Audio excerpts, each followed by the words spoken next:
Hello, I'm Ron Baker, and welcome back to Nurturing Solutions for Seekers. I am really happy today to be able to say it is spring here, and things are beginning to blossom. When things come from dormancy in winter and open into new life, it is the perfect segue for today's topic. But before I jump into that, I want to say I hope that you enjoy the sounds of nature, because we are likely to get a lot of birds and other critters that happen to be wandering by. I live in a little piece of paradise, and I think it'll enhance what we're doing. If we get any that get too noisy, I'll make some adjustments. But for today, we're going to talk about one of the most important subjects we could possibly cover. Let's begin a conversation about feelings. Now, don't flee from the room. I know how often when I'm talking to people in life and they want to know what I do or some other subject, and I eventually say something about feelings, a lot of times people kind of glass over. Why is that? We live on a planet, in my opinion, that has had primitive emotional education. And yet, I'm going to start with a really powerful statement. Almost every move we make is to inspire a certain experience, or too often to avoid a certain experience. So whether we'll do something and invest in something or commit to something that we want to experience, that's when our life becomes passionate, when we're excited about showing up. All too often, we want to avoid another set of experiences, and so we won't go. We won't really try. We won't really commit. We'll stick with familiar choices in hopes that we'll get to avoid certain feelings. The great news, when we get emotional education and nurturing and encouragement, which is exactly what you'll find here and at my website, empoweredatlast.com. When you get that emotional education, you will find out that feelings and being aware of them and able to feel them and able to express them is when your life truly becomes meaningful and intimate. Intimate with yourself, intimate with other people. Today, let's just begin that conversation. And I guess what I'd like to do is start out with a couple of simple but powerful inventories. Number one, right now in this moment, while you're watching this video, can you name 5 things that you're feeling right now? Take a moment and see if you can name 5 things out loud.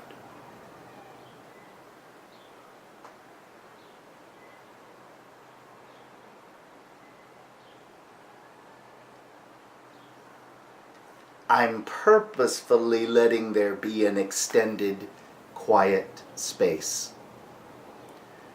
Either you filled it with an awareness of yourself and what you're feeling, or more likely, it becomes a little awkward. No worries if that's where you find yourself. I have been teaching thousands of people around the world, and it is very rare to meet someone who hasn't had this kind of education and nurturing, who can name 5 things easily that they feel in this very moment. Most people don't even have much emotional vocabulary. So the second quick inventory that I suggest is that you think back over your life just for the last month. How often have you sat at lunch, dinner, doesn't matter. These are times where we typically sit down and have a conversation, or any other time in your life. How often has the conversation centered around you sharing how you feel? What's going on for you emotionally? Or how often have the people in your life shared how they feel?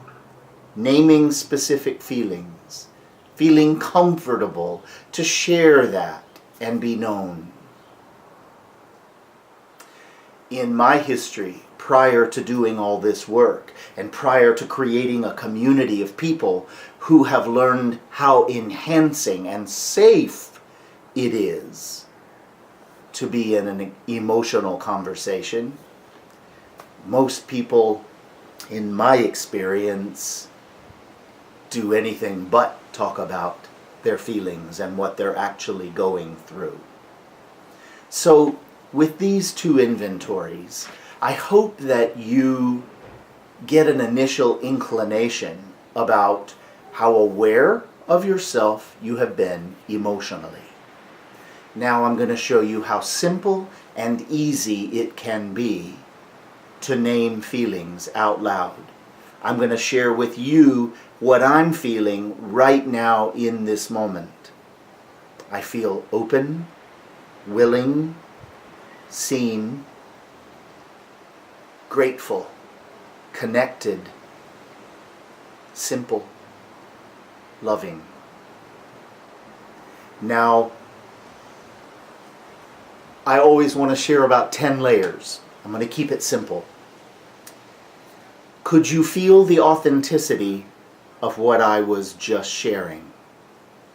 Can you feel the fact that I was safe to share those things out loud with you? I assure you, if I happen to be feeling some more challenged feelings, those would be just as safe to share. I promise you, in an episode very soon, I will demonstrate how safe it is to share those things and how enhancing it is. But for now, just to share, right now I feel, and naming those things, I hope you felt more connected to me than when I'm just sharing information. But if I'm sharing myself, which I'm happy to do in many ways, in many levels, I do often in my teaching when I have more than 5 minutes to introduce something. It is a safe and enhancing thing. So what I encourage you to do prior to the next episode is to stop several times a day and just go, what am I feeling in this moment? Find out some emotional vocabulary. There actually is a page that lists a bunch of feelings on Empowered at Last.